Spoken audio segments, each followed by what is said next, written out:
오늘 성경 말씀은 창세기 1장 14절부터 23절까지의 말씀입니다. 하나님이 이르시되 하늘의 궁창에 광명체들이 있어 낮과 밤을 나뉘게 하고 그것들로 징조와 계절과 날과 해를 이루게 하라. 또 그 광명체들이 하늘의 궁창에 있어 땅을 비추라 하시니 그대로 되니라. 하나님이 두 큰 광명체를 만드사 큰 광명체로 낮을 주관하게 하시고 작은 광명체로 밤을 주관하게 하시며 또 별들을 만드시고 하나님이 그것들을 하늘의 궁창에 두어 땅을 비추게 하시며 낮과 밤을 주관하게 하시고 빛과 어둠을 나뉘게 하시니 하나님이 보시기에 좋았더라. 저녁이 되고 아침이 되니 이는 넷째 날이니라. 하나님이 이르시되 물들은 생물을 번성하게 하라.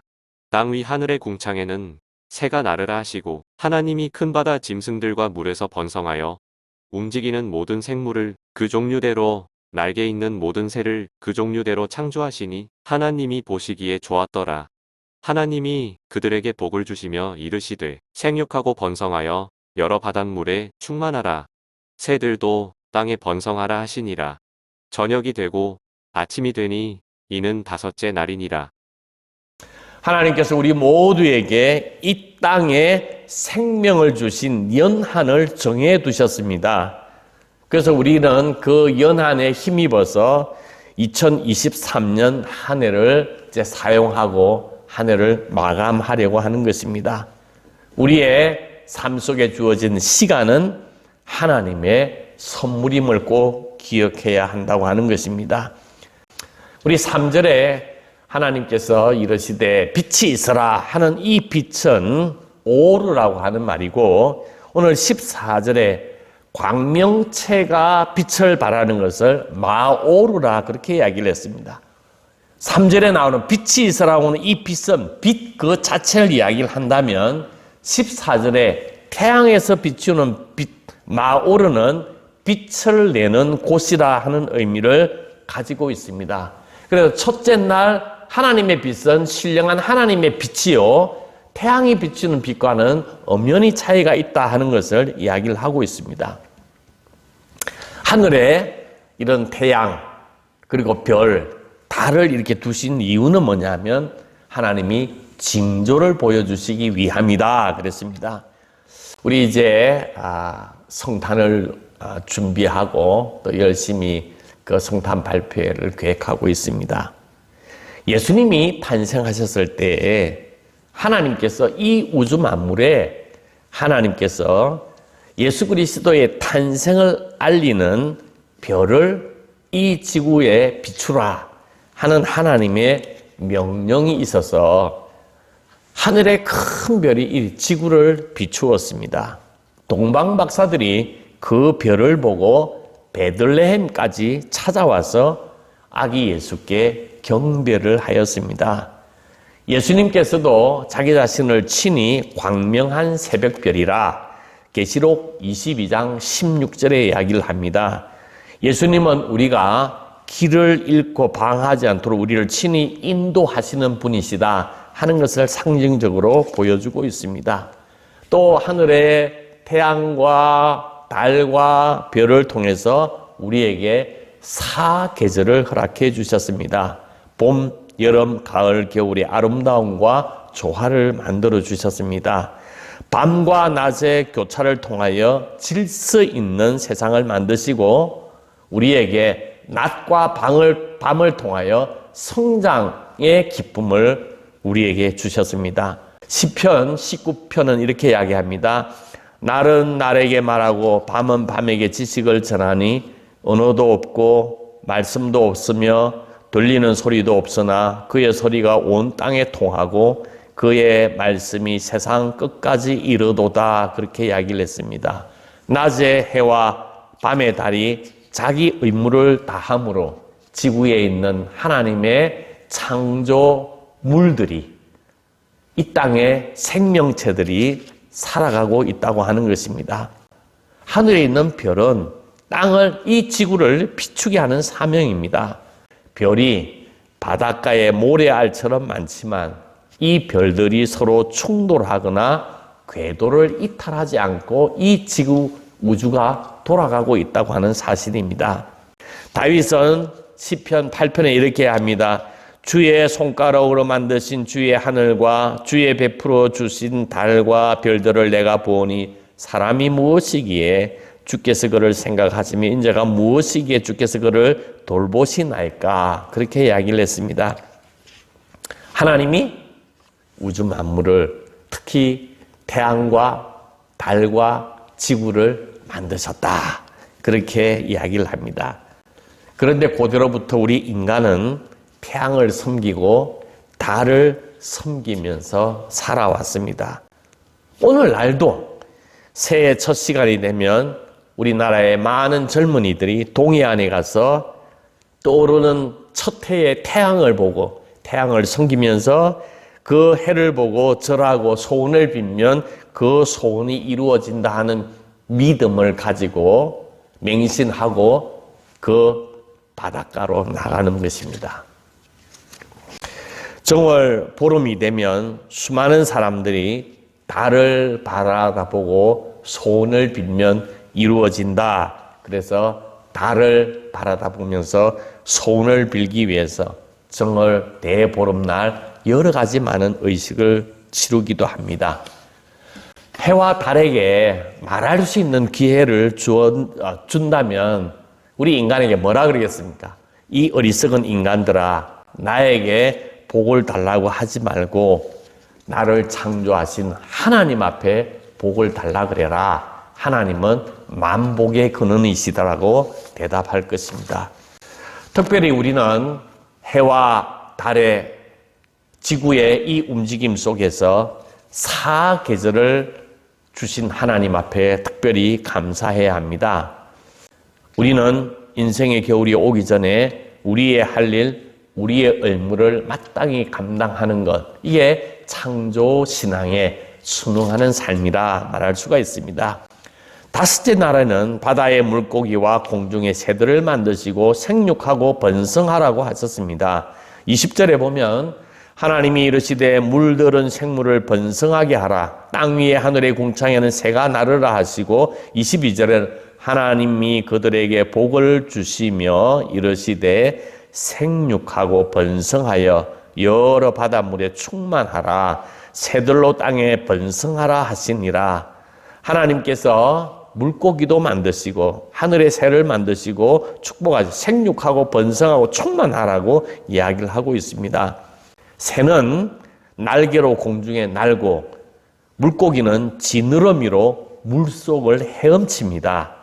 그런데 이 놀라운 비밀은 생물학을 전공하고는 생물학자들이 연구하여 발견한 것은 뭐냐면 새와 물고기의 구조가 백혈구, 적혈구, 혈소판 등 혈구가 정확하게 똑같다고 하는 사실입니다.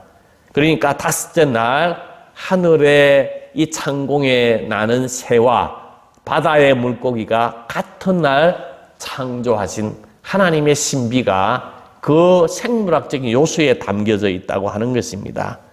창조하신 하나님의 섭리와 신비한 능력을 보여주는 일면이라고도 말할 수가 있습니다. 바다의 물고기와 공중의 새들에게 번성하고 충만하라고 하셨는데 이 말씀대로 새와 물고기들은 놀라운 번식력을 가지게 되었습니다. 시편 104편에 보면 여호와여 주께서 하신 일이 어찌 그리 많은지요. 주께서 지혜로 그들을 다 지으셨으니 주께서 지으신 것들이 땅에 가득하나이다. 거기에는 크고 넓은 바다가 있고 그 속에는 생물 곧 크고 작은 동물들이 무수하니이다. 주께서 주신 저 그들이 받으며 주께서 손을 펴신 저 그들이 좋은 것으로 만족합니다. 그랬습니다. 예수님께서는 공중에 나는 새를 보라고 하셨습니다. 나뭇가지에 앉아서 전기줄에 앉아서 졸고 있는 새를 보라고 하신 것이 아닙니다.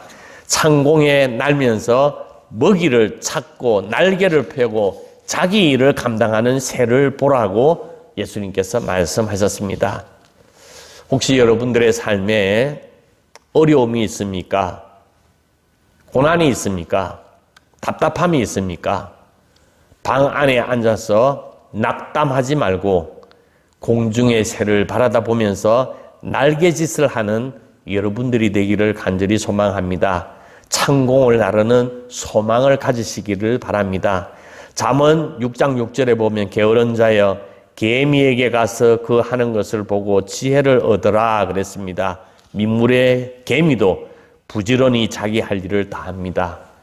우리의 게으르고 나태함을 떨쳐버리기 위해 땅에 기어다니는 개미에게 가서 지혜를 얻고 건면하고 성실해야 함을 하나님께서 우리에게 가르쳐 주시기도 하는 것입니다.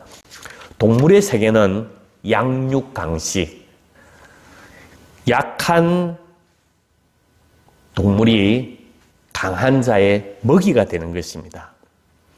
그래서 이 동물의 세계는 강자가 살아남기 때문에 약자는 다 없어야 되고 강자만 살아남아야 되는데 전혀 우리 이 자연의 세계는 전혀 동물의 세계는 전혀 그렇지 않다는 것입니다.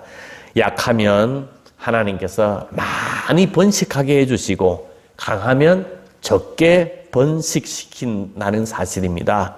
또 사자나 호랑이가 약한 동물의 씨를 말릴 만큼 엄청나게 잡아먹지 않습니다. 그냥 사자나 호랑이가 자기가 배가 부르면 그 다음부터는 잡아먹지 않습니다. 우리 인간처럼 욕망이 가득해서 곳간을 채우려고 하는 욕심이 동물에게는 없다고 하는 것입니다. 하나님의 창조 질서에 동물들도 순응하면서 살아가는 모습이라고 할 수가 있습니다. 우리나라 양양 남대천에 가면 연어가 태평양을 건너서 이 남대천에 와서 알을 낳습니다. 비슷하게 하와이 섬에도 황금새가 있습니다. 이 새는 하와이에서 살다가 알을 낳을 때는 알래스카로 갑니다. 하와이와 알래스카의 거리는 3,200km, 서울서 부산까지 왕복 8번을 하는 그 거리를 새가 날아갑니다. 알래스카에 가서 알을 낳고 그 알에서 새끼가 부화가 되고 날 수만 있으면 어미새와 새끼새가 또 3,200km를 알래스카에서 날아서 하와이로 와서 살아갑니다. 하와이에서 살다가 새끼 낳을 때쯤 되면 또다시 알래스카에 가서 알을 낳는다는 것입니다. 다른 곳은 가지 않아야 하고 오로지 알래스카에만 간다는 것입니다. 참 너무 신비롭습니다. 하나님께서 이렇게 만드신 분명한 이유가 있다고 하는 것입니다. 요즘 겨울이 막 이렇게 따뜻하다가 갑자기 막 영하 10도로 추워졌습니다. 어떤 사람들은 겨울이 오면 빨리 여름이 왔으면 좋겠다고 생각합니다. 여름에는 빨리 더워, 빨리 겨울이 왔으면 좋겠다고 생각하는 사람들이 있습니다. 여러분들은 어느 쪽에 있습니까?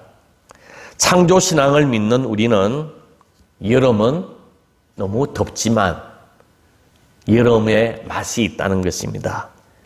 겨울은 너무 춥지만 겨울대로 겨울의 맛이 있다고 생각하고 겨울을 주신 분명한 하나님의 뜻이 있다고 믿고 추운 겨울을 적응하고 추운 겨울 속에서도 행복을 찾으려고 노력하는 사람이 하나님의 창조신앙에 순응한 사람이라고 말할 수가 있습니다.